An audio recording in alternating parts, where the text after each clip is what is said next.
തൃശൂർ ജില്ലയിൽ ഇടതുകോട്ടകൾ പൊളിച്ചടുക്കി UDF. ആകെയുള്ള 86 ഗ്രാമപഞ്ചായത്തുകളിൽ 34ഇടത്ത് UDF വിജയ പതാക പാറിച്ചു. LDFന് 44ഇടത്താണ് വിജയിക്കാനായത്. NDA ഒരു പഞ്ചായത്തിൽ ഏറ്റവും വലിയ ഒറ്റക്കക്ഷിയായി.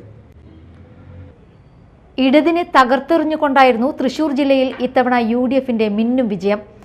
34 സീറ്റുകൾ നേടിയാണ് LDFൽ നിന്ന് UDF ഭരണം പിടിച്ചെടുത്തത്. LDFന് 44ലേക്ക് ഒതുങ്ങേണ്ടി വന്നു. തിരുവില്ലാമലയിലാണ് NDA ഭരണം നേടിയത്. ഇവിടെ UDFന് സീറ്റുകൾ തന്നെ ലഭിച്ചില്ല. NDA 10 സീറ്റ് നേടിയപ്പോൾ 7 സീറ്റുമായി LDF തൊട്ടുപിറകിലുണ്ട്.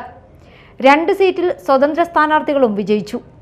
2020 തെരഞ്ഞെടുപ്പിൽ 64 ഇടതുപക്ഷവും 21 UDFും ഒരിടത്ത് മാത്രം BJPയും ഭരണമാണ് തൃശൂർ ജില്ലയിൽ ഉണ്ടായിരുന്നത്. ആ 21ൽ നിന്നാണ് ഇപ്പോൾ 34 എന്ന മാജിക് സംഖ്യയിലേക്ക് UDF എത്തിച്ചേർന്നത്. അതിനിടെ 7 പഞ്ചായത്തുകളിൽ UDF LDF തുല്യ നിലയിലാണ്. ഇവിടങ്ങളിലെ ഭരണ സംവിധാനം സംബന്ധിച്ച് വരും നാളുകളിൽ അറിയാം. പ്രാദേശിക തലത്തിലും സംസ്ഥാന തലത്തിലും ചർച്ചകൾ ഉയർന്ന നിരവധി രാഷ്ട്രീയ വിഷയങ്ങൾ കഴിഞ്ഞ 5 വർഷത്തിനിടയിൽ തൃശൂരിൽ ഉണ്ടായിട്ടുണ്ട്.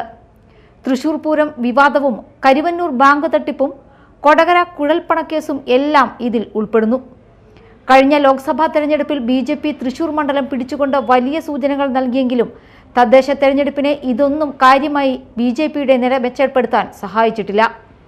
ചില പഞ്ചായത്തുകളിലെ പ്രാദേശിക നേതാക്കൾ തമ്മിലുള്ള സംഘടനാ പിണക്കങ്ങളും റിബൽ ശല്യങ്ങളും ഒഴിവാക്കിയാൽ ഇതിലും മികച്ച ഒരു പ്രകടനം കാഴ്ചവെക്കാൻ UDFനും കോൺഗ്രസിനും കഴിയുമായിരുന്നു.